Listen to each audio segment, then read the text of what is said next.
Okay, so we speak today about trust measures in experimental settings. Probably known by some of you, but I hope I will give you some new idea and insights into the stuff which we have done with our colleagues sometime ago. We have data that was collected in 2020-2021.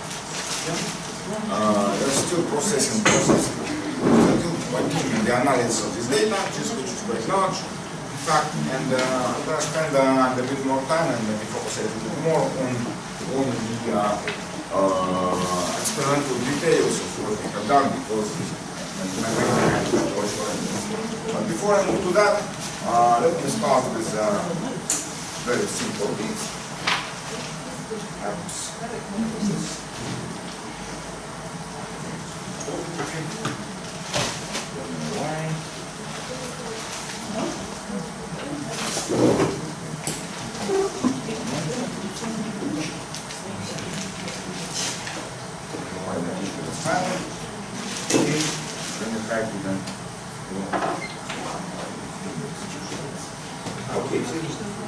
Okay. So when we speak about trust and principle, what is trust?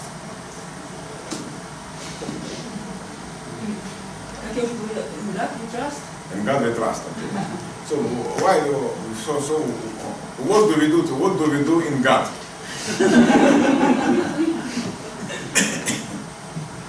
Когда можно не проверять? We hope for some. Okay, yeah. We already have some expectation. Okay, yeah. Concerning the other. Yeah. So trust is there related to expectations, or actually to beliefs, or if you want to think about psychology, to feelings towards other person. Right? Actually, we develop our trust feelings first when a child trusts to its mother, right? A baby, a newborn baby has to trust the mother. Otherwise, the newborn baby is going to die. As simple as that. Right? So that's a vital question. But when life goes on, of course, we have to develop somehow this feeling of trust, or this expectation that we can rely on another person, and another person will not betray us. So a conventional way to measure this thing is the so-called Rosenberg version of reward value survey question, for instance. All right, when so we have one definition is that here that a person's belief that another person or institution will act consistently with their expectations of positive behavior. That's a definition which is given by OECD, and it leads to one particular measure of trust, which is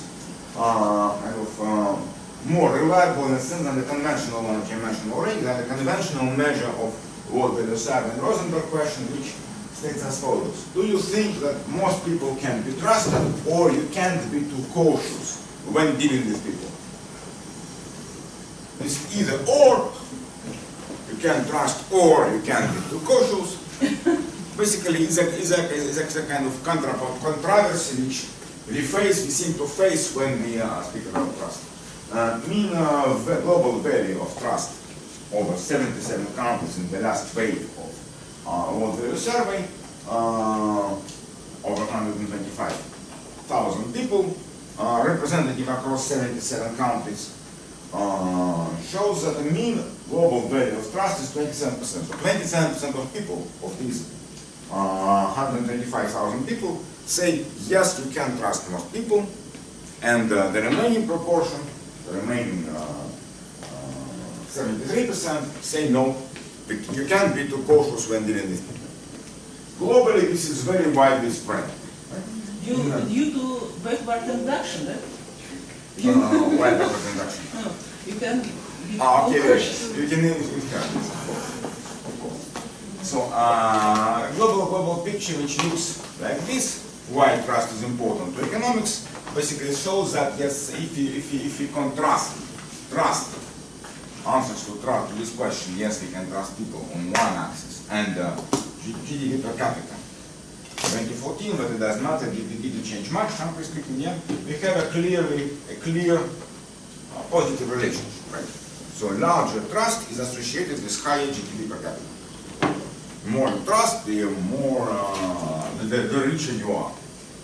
It can have, of course, some meaning because yes, you may say that the trust decreases transaction costs, improves business activities, so that's beneficial. Or other ways around. Or other way around. Of course, rich countries they are better off. People there are more compliant to the rules. They steal less to each other. They mislead each other less Their frequently. mistakes don't lead to the real suffering. Yeah, and yes, and you might say that of course basically little inefficiency doesn't make you bring you to the verge of death from hunger or whatever else. So you can rely on society that basically you will not be let down, like if something wrong happens to you. Have a question? Yes. Can you say that one of the possible ways to explain this correlation is that we have relational contexts that are spread where countries have very high level of trust, and this accelerates the GDP growth? Yes, that's of course one way to explain the first order relationship from trust to GDP, right? Okay. So you can think of that. But basically, what one way or another, of course, there is heterogeneity here, that's clear. But one way or another, there is a positive relationship, right? Of course, the variance is rather large, but still, the richer countries like Saudi Arabia, Switzerland, the Netherlands, Sweden, Finland, New Zealand, Australia, US, somewhere here. But it also might be, if we really suspect endogeneity, then probably our estimation is biased. Then you cannot predict how big bias, as soon as you don't know the mechanism which... Well, yes, exactly. Or you know too many mechanisms. Exactly. You cannot predict. You can, statistically, you can predict. Looking at this plot, you can predict the level of GDP by level of trust. Right? But you cannot predict the level of bias.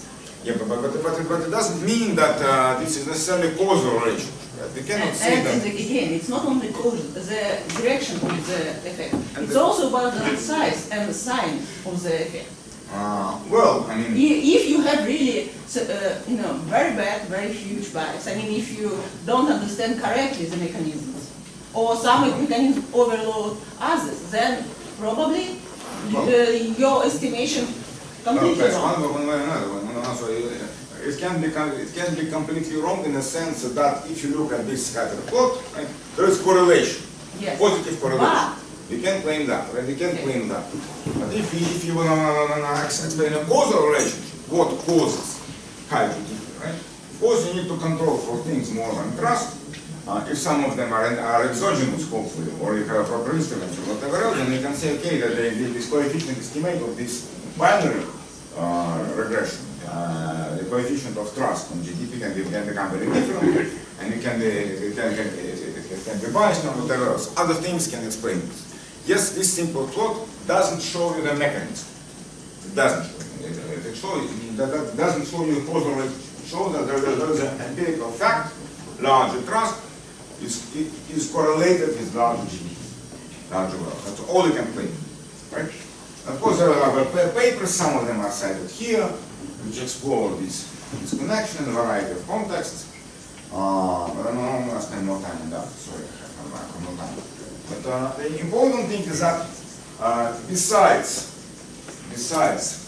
pure correlation, there are a lot of variances, and a lot of bodies are buried under this definition, sometimes they say. And for instance, one of these bodies is that we can say that this canonical version of the question actually leads to rather low levels of trust, corresponding to, for instance, OECD version, which says like this: on a scale from 0 to 10, when 0 is not at all and 10 is completely, in general, how much do you trust most people? You may see the difference between this question and the Wolf-Belisari formulation, right? What's the difference? How different they are? Well, this difference is that in this question you have an explicit contrast to To be or not to be, right? To trust or not to trust. That's explicit there, right? Here it is implicit. Right? Show me how much do you trust. Go left to right, how far right do you go in your trust relation. I have a stupid question. Yeah. Again, a slide ago, we just saw more or less current situation. But I wonder if we have kind of attempts to get some historical view on the connection between trust and prosperity. Okay. Because again, I'm thinking about how to what extent the coefficient is correct. Yeah, how robust. Okay, well, globally. So probably in the Roman Empire, the GDP per capita was high in Roman Empire or in time, whatever. But well, globally speaking, over the measurement of global reserve, this correlation is quite robust. Globally speaking, right? Measures goes back to 1970s.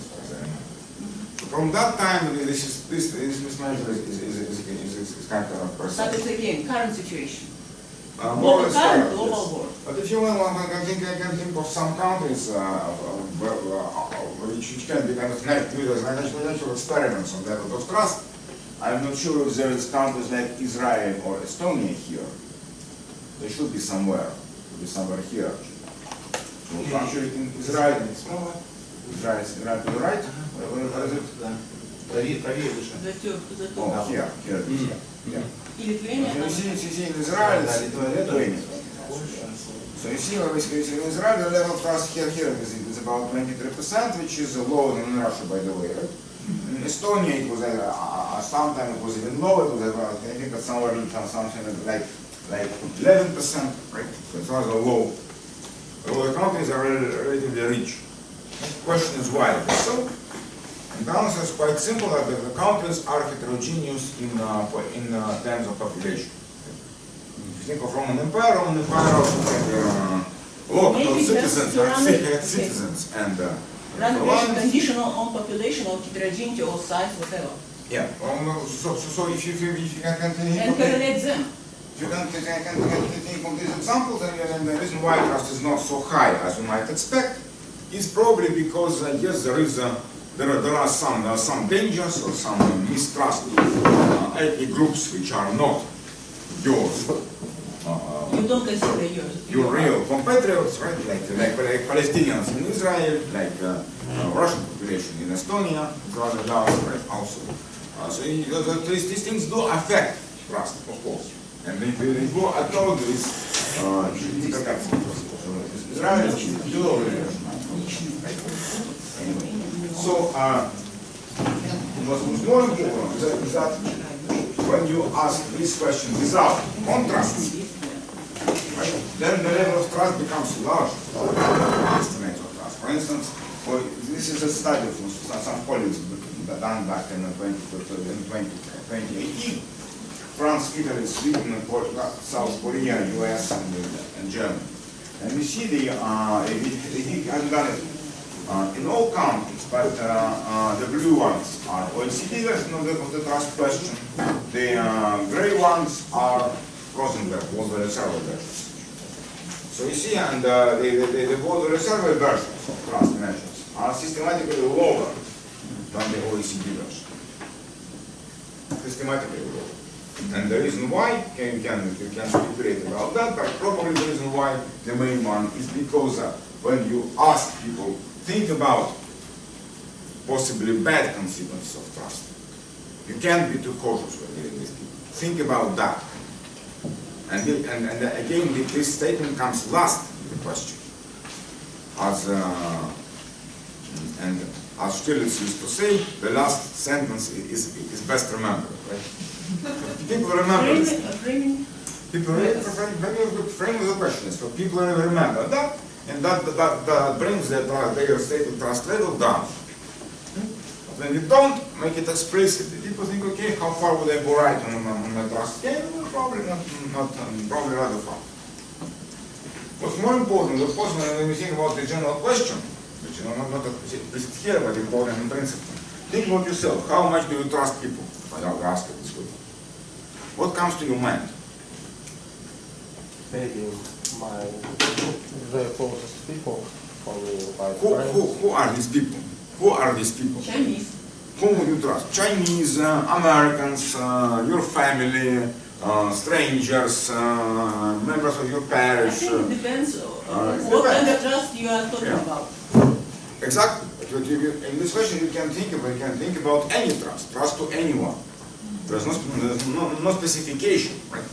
Whom should you think about when you are asked about general trust? You think about whoever comes to your mind. Right? Trust to whoever comes to your mind. Whom that could be? Huh? Friends and families. Okay. But what about Classmates. What about mass media? Right? What about politicians? What about your classmates or group mates? What about your neighbors? Some of whom may be very nasty people. How much do you trust them? So you can think about whatever, right? Whatever. And this question doesn't control for what exactly you are thinking about. And actually, this is the reason why when you are actually measure trust behaviorally, and then come to exactly this thing, right? You will find that these levels are rather similar to OECD question than the World Trade Survey question. Right? It's rather large, right? And behavioral trust, right, is a very precise thing. It's measured by something like trust gain. And I'm coming to this, and I'm skipping some of these things. By the way, this graph also part of this question about robustness of trust measures.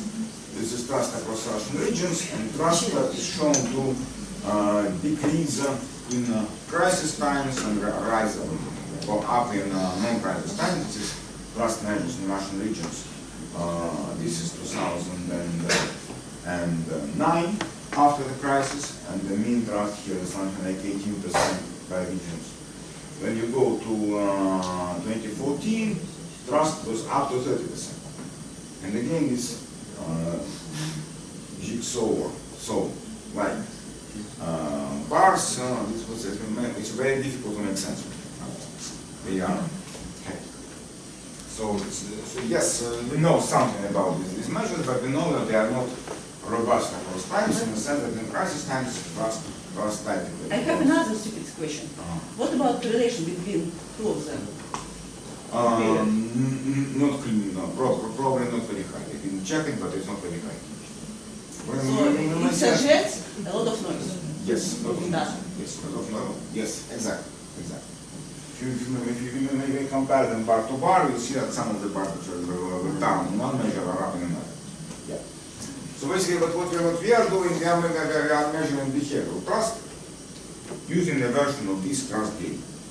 Right? Trust game is a very well-known thing. Right? Hopefully, you all know what the trust game is all about. So you have there's two players. One of them says either trust or not trust to the other, and the other one either honors trust and then they receive a larger income both, or cheats and then they receive nothing. It's a bit different version of this game. But why do you consider it cheats? Specifically this one. It's a label, of course. Right? But if you want a motivating story for this game, it can be done in this way. Suppose player 1 is an investor. Right? He has a resource of 10. She can invest in an enterprise of another player, player 2. Player 1 invests, player 2 gets the investment, and then can has the resource to multiply this 10 by a factor of 3. So if player 1 passes 10 to player 2 gets 30. Right? So the entrepreneur has a mean to multiply money. And then the money multiplied, the entrepreneur can divide it in whatever way he or she likes. He might say, he might say, okay, sorry guy, you gave me the money, I know, but my business was ruined, I didn't succeed, so I can give back to you zero, nothing. Or I can say, okay, you've been so generous to me, thank you very much, I'll give you back all that I have earned, I have to give you back 30. Or you may say, okay, I was successful, let's divide it 50-50, so 15 to you, 15 to me, that's fine. Right? Or whatever else.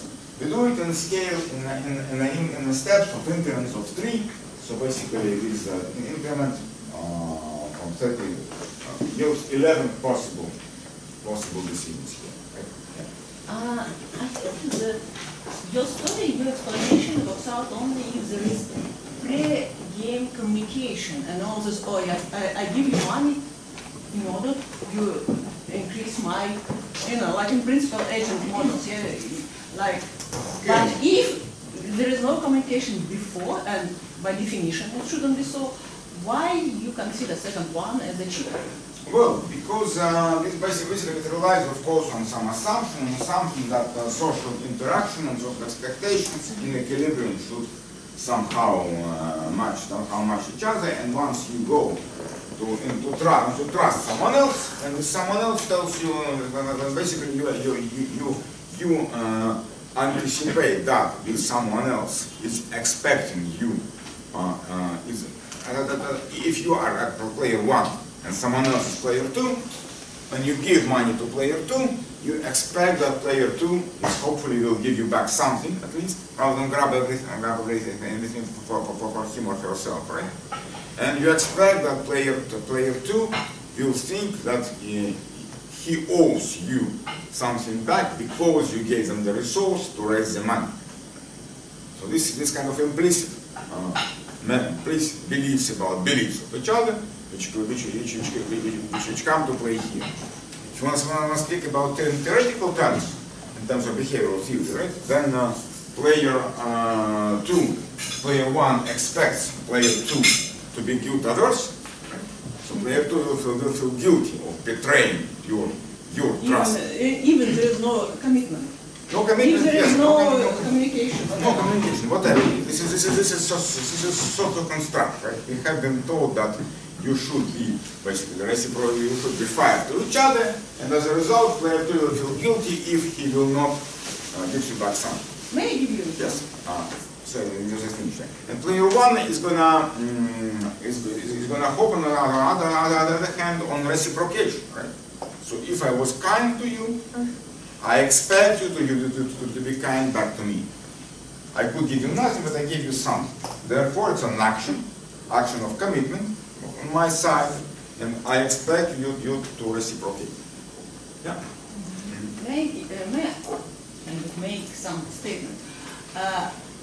It should be kind of very you can observe high difference in different societies. Say, when I talk to my colleagues, my friends, from who works now in US, say, etc., and we discuss different, sometimes in politics, something. It's always about, was it an official agreement, lawyers kind of agreement or not? If there is no agreement, I mean, kind of paper or kind of, so you are not cheater and you not betray if you don't hold it. Okay, yeah. But if there is agreement, no matter how it's crazy, you should follow this agreement. Okay. Even it hurts you, even whatever.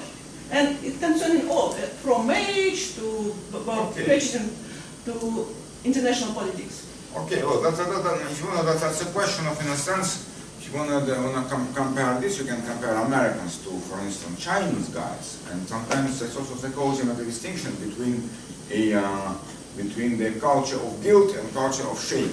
Right?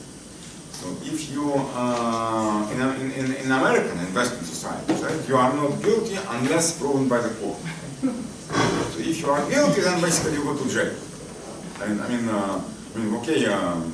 Give you one example. Okay. Harry Weinstein can be whatever nasty you want him to, you want to treat him towards other people, right? But he was a well-respected and well-done member of the society before the court said, okay, you are a criminal. Before that, no matter how bad you are, how many people you hurt, how many people you harass or whatever else, you are okay until the court said you are not. In Eastern societies, it's a culture of shame, basically. If you think about Japanese samurai or whatever else, you know that you've done a bad thing. And that immediately leads you to make a harakiri. If you are convinced you are guilty, you commit a suicide. You don't need a court to order you to do that. You do it because it's your preference like that. You prefer to die rather than live with this feeling of shame. And that makes some difference, right? Makes a difference. So different societies have different things about that, but in this tradition, conventional tradition at least, in economics, which is basically, okay, born in the Western tradition at least, right? But they think that on one hand, of course, the natural equilibrium in this game, of course, is to do what? Is to be cynical, be nasty, and you know what the natural equilibrium is here, right? It is clearly 15-15, okay? Okay? Yes or no? No. 0 seconds. No. Задача по выбору, no trust. No trust. The unique subject perfect natural equilibrium. Here, wake up, please, guys, wake up, please. Of course it's here. That's sense. Why? Because if you give a move to another player is gonna cheat, right? Because the Great best question. response of Great the question. First one, 0, right? And getting 10 is better than getting 0. That's all pretty. Guys, attention please. Don't say yes to whatever rubbish you are giving. You are talking. Anyway. Social norm, don't trust. Don't trust. Don't trust. What's this here? But this is very different from what we actually observed. What we actually observed is something in that range. So more many people trust, and trust is sometimes reciprocated. Not all, but sometimes. And we see exactly this in our game, which I'm going to gradually move on to. And in our game, which is an online game, trust game in the regions of Russia. So we run exactly this story. We describe it in these things, and our subjects, online crowdsourcing subjects, have seen exactly this. So there are two players, 1, 2, both have an endowment of 10. Player 1 can keep all 10 here, or can pass them to player 2, in which case they're going to multiply by 3, and player 2 is going to get 7. Now it's player 2 who decides how much of this notice he will get back to player 1. Very simple. Like that. Now, how do we do that? That's a tricky thing. Some people don't like it, some people do. We use this technique, which is called the technique of strategy method. So we want to study trust across Russian regions. So we don't tell them which region is a partner from. Yeah? Tell them it can be anywhere here, anywhere in the country. You are player 1, and your player 2 can be somewhere else. Somewhere else. You don't explain them where exactly they are at the moment, they can be wrong, but imagine you are playing with someone from this region, or that region, or that region, or that region, or that region. Would you trust that person or not? This guy is, I don't know, somewhere in Tomsk, probably. This is somewhere in Blagovichin, somewhere in Irkutsk, somewhere in, I don't know, Bratsk, whatever, this is probably Chita, probably Abakadr, whatever else. Ну нет, это не Это примерная карта. Тут нет точных названий. And we don't give precise. The same thing applies to another guy.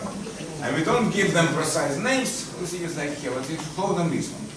If player B, with whom you interact in pair, will be from city X, would you transfer your original 10 tokens to this person or not? That's behavior, right? It's decision. Yes or no? Yes or no? You click on one button.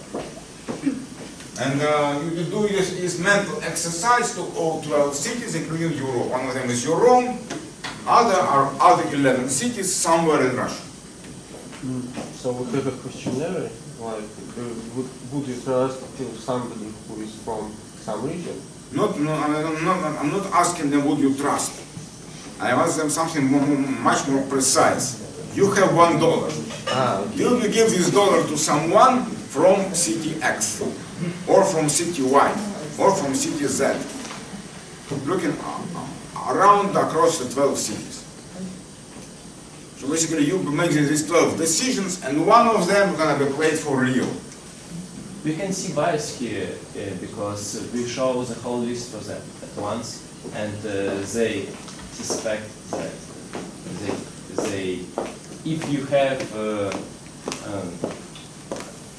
if you should choose somebody, you maybe sometimes still will say no, I don't trust him.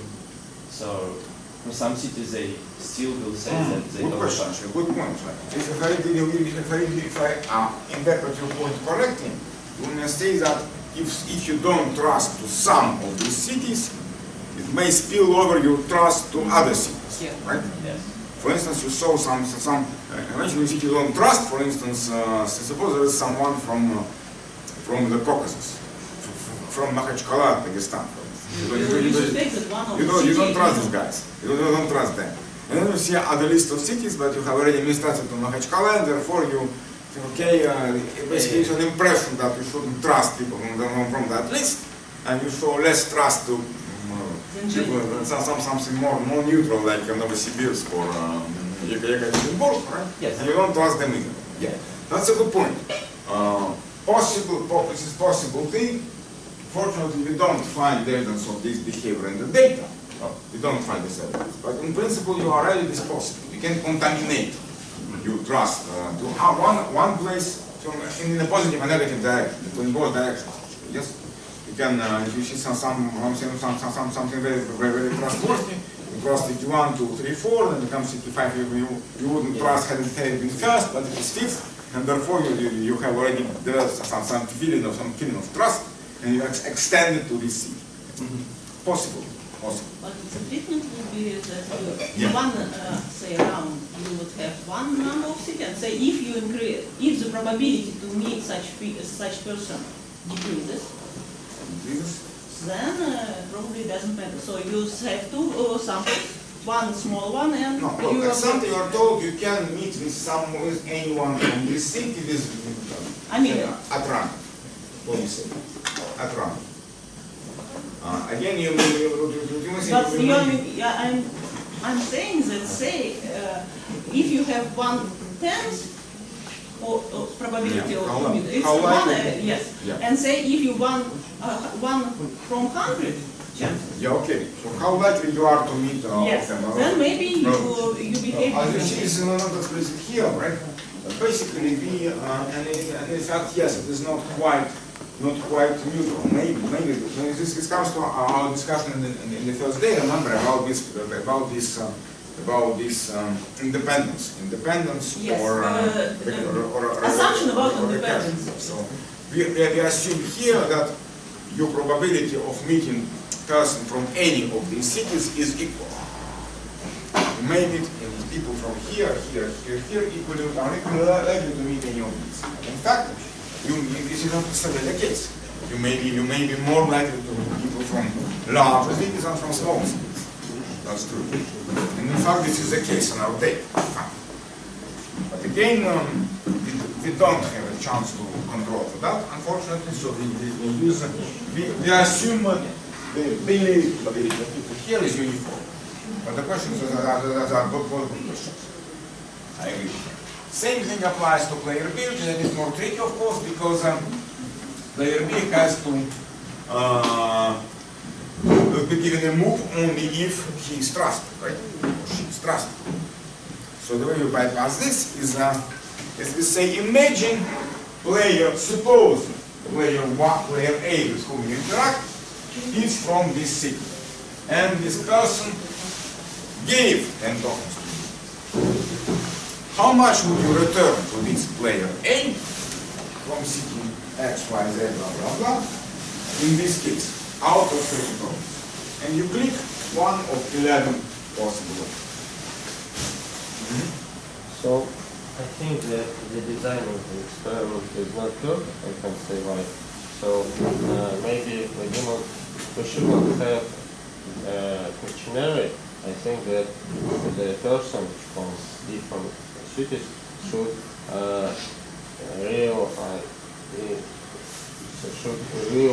should have real relationship. Like, so I can be too polite and I can say that I will trust all of them, but in reality I would not trust somebody from another city. And so maybe it would be better if somebody will say, so you can give $1 to the man from this certain city, he's real, but you don't see him because he can be biased by the how person looks. So can you give him $1? They negotiate each other in real. I think it would be. I think the point about real preferences. В общем, я сказал, что мне кажется, что Спасибо тебе большое. мне кажется, что человек может быть слишком политкорректным, вот, и сказать, что я всем доверяю, на деле нет. Вот. И будет лучше, если какое-то реальное взаимодействие было. Я не знаю, как человек выглядит, но тебе бы сказали. Вот человек с Томска получит, можешь ему дать $1. Вот. Окей. Этот вопрос из серии, он универсальный абсолютно, мы не вообще доверяем, что кто есть какой-то реальный партнер или нельзя. Это очень простая на самом деле. Да? Почему нам нужен такой дизайн, такой другой? Да? Потому что мы меряем доверие в очень абстрактной постановке. Да? Или просто, по сути, человек людям из города Н. Да? Есть некоторый город. Да? Кто-то из этого города может получить от тебя $1, а могут не получить ничего. Кто из этого города сможет вернуть тебе что-то, если ты дашь ему $1, а может не вернуть тебе ничего. Вот ты готов рискнуть $1 во взаимодействии с не пойми кем из города Н. Он вообще говорит о внешней валидности, наверное, общий результат такого... Еще раз. Если мы пойдем в реальный город Н и будем стоять на улице и раздавать там всем $, да, у нас, естественно, возможно разные истории. Может быть, я хорошо улыбаюсь, люди в город Н любят хорошие улыбки, да, и они будут мне доверять много из-за этого. Да. Может быть, они видят, что у меня лицо не той национальности, да, какой они хотят меня видеть, да, они мне доверять не станут из-за этого. Да. Понимаете, все может быть. Средние эффекты или реальные? Меня интересует нейтральная история. В жизни нейтральной истории не бывает. Всегда мы взаимодействуем с кем-то. В жизни мы всегда взаимодействуем с кем-то, но, по крайней мере, вся экономика, она про то, как мы в среднем ведем себя в экономическом взаимодействии с другими агентами. У нас нет экономической теории, как мы, как мы... А как heterogeneous agents сейчас распределение? У нас нет теории про то, как мы... Базовая теория Economics 101 doesn't tell me that farmers who are black, right, should be more, basically be in a prime or farmers who are yellow. But can say even macro. We now we want to make this DCG model as heterogeneous as possible, not just two types of agents, but say continuum of agents, and so on and so forth. In theory, we want to do whatever you want, right? When you do simulations, run whatever you like, right? To policy making, not to just theory develop. Policy making, okay, but prove me that the DCG model is really modeling the agents in a way that is relevant to policy making. I think they are.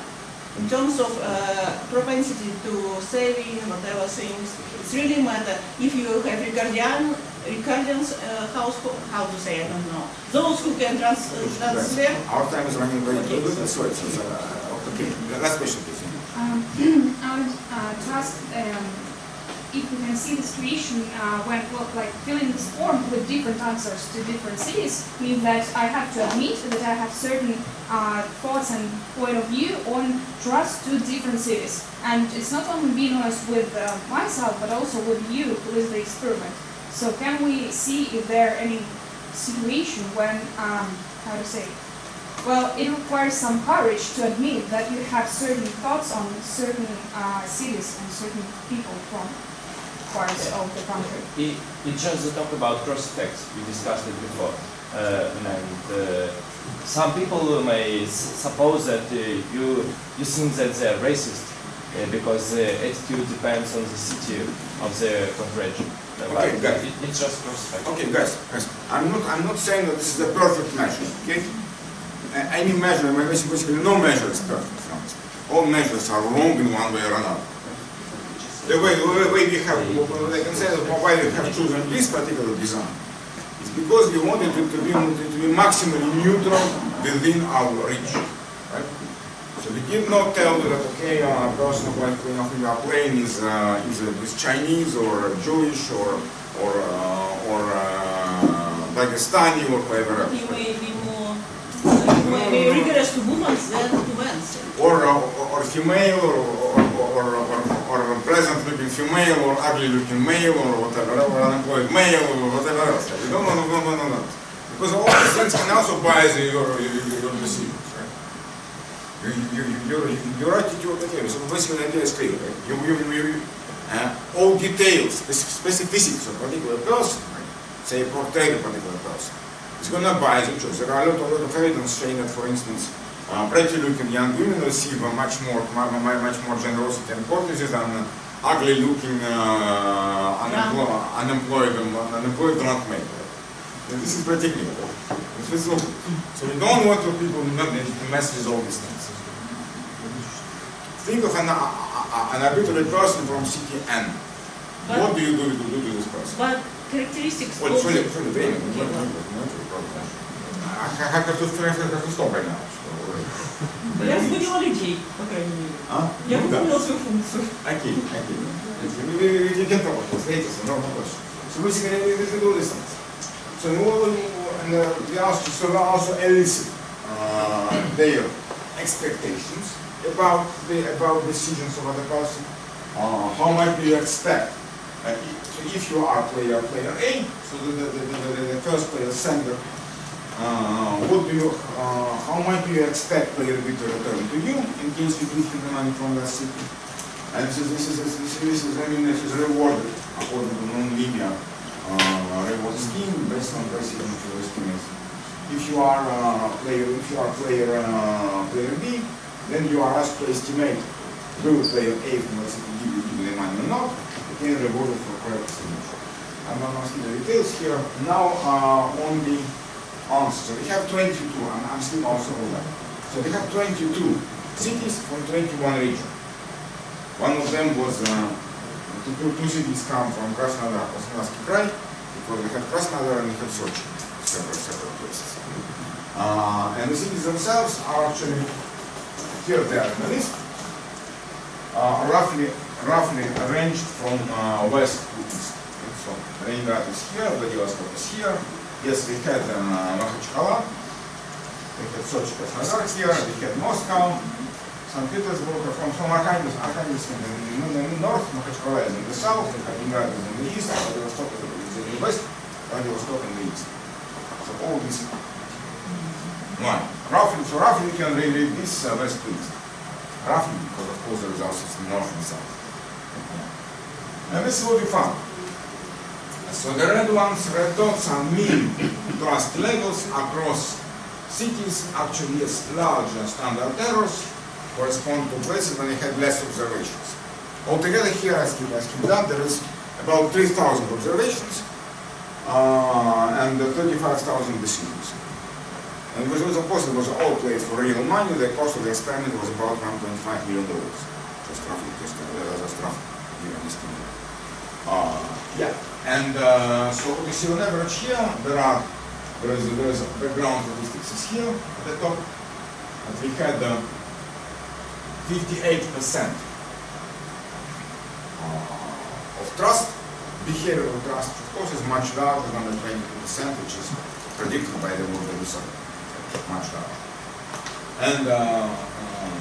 And you see it's more or less robust across cities. The largest trust was actually from Makhachkala, 67%. Lowest was, I think, Kaliningrad, and the Sochi had around 49 something. 50 was in Arkhangelsk and in Khabarovsk. The rest was higher than that. So you see that the mean, the variance of the means is not very large. Over half the subjects have trust. Trustworthiness is the mean share of return. Share, of course, normalized from 0 to 30. Right? And the mean trustworthiness was 43%. 43 is less than one half, less than 15, less than 50. Something like around 13.5. 13.5 tokens out of 30 were returned. You see the result of some variance here in the returns. Lowest return is in Sochi, actually in this case, around 33%, but this, actually less than that, around 3%. And that was the only city actually, yes. Omsk was next to them. This is the only city where trust is on average not worth. Right?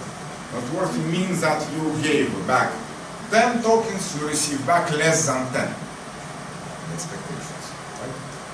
Less than 10 means something like 30 or 29, I don't remember exactly. In Omsk around 33 already, right? Everywhere else, trust was worthy up to the, I think was some places like, what's it called? This is Perm, this is Vladivostok actually. This is Perm and Vladivostok. That's almost 50%. Получается, что где-то в 8 населенных пунктах вообще мы не можем разделить статистические респондерсы и сендерс. Нет, это очень мало что значит, что это доли тех, кто заверяет, это возвраты. Получается, что они в рамках одного района. Ну, да, бывают города в России, где реально дележки все 50-50. Но это же не дележки 50-50. Если не первый у нас бинарно, далее бы нет. Да? Первый у нас, я думаю, что это стандартные ошибки. Это сложно, мне кажется, это сложно интерпретировать именно эти термины. Зачем стандартные ошибки рисовать, если они внутренние? Просто два графика, два отдельных графика для одного, чтобы график надо поесть. Это два разных графика. Иначе встает вопрос, что вы не можете респонды тех других разделить, что они такие же. Нет, если мы считаем, что они же случайные. У нас половина людей нас доверяет, половина оправдывает доверие, если так это прочитать, мы можем посмотреть на это. Но идея в том, что у вторых, да? 33. Да, 33, конечно. 33 года. Видишь, вот смотри, на Калининград. Оль, сейчас не в этом, правда. Суть в том, что return of these responders is on average higher than 1/3. In the trust on average is worth. Is worth trust. On average. And actually, if you compare this to the worldwide data, this is a meta study from Johnson & Smith in 2011. Around 25,000 people here behind the trust decisions are here. And their distribution of trust is percent fraction. And our data is here. Right? So it's higher than average. And important return here. Again, trust, again, returns in Russia are higher than average, and world average. So in this measure, according to this measure, actually, our on average, Russians, in this sample at least, Russians' trust and trustworthiness are even higher than the world averages. So they are better than the mean person from the world. Than the mean person from the world. The social ties, social connections are actually working on that level. Right? Okay, I think I have to actually stop here because I have to be busy with the talk to Marina, right? I'm already out of my time. I have quite some more stuff I want to speak, but I had many questions and I hope I try to answer them to the director of this I was trusting the audience that the question will be useful and relevant, and actually some of them were actually quite important. Some. Not all. Some. So, yes, guys, actually, I probably will post the slides if you want. If you have questions to them, please come back to me and I'll answer questions. Let me stop here.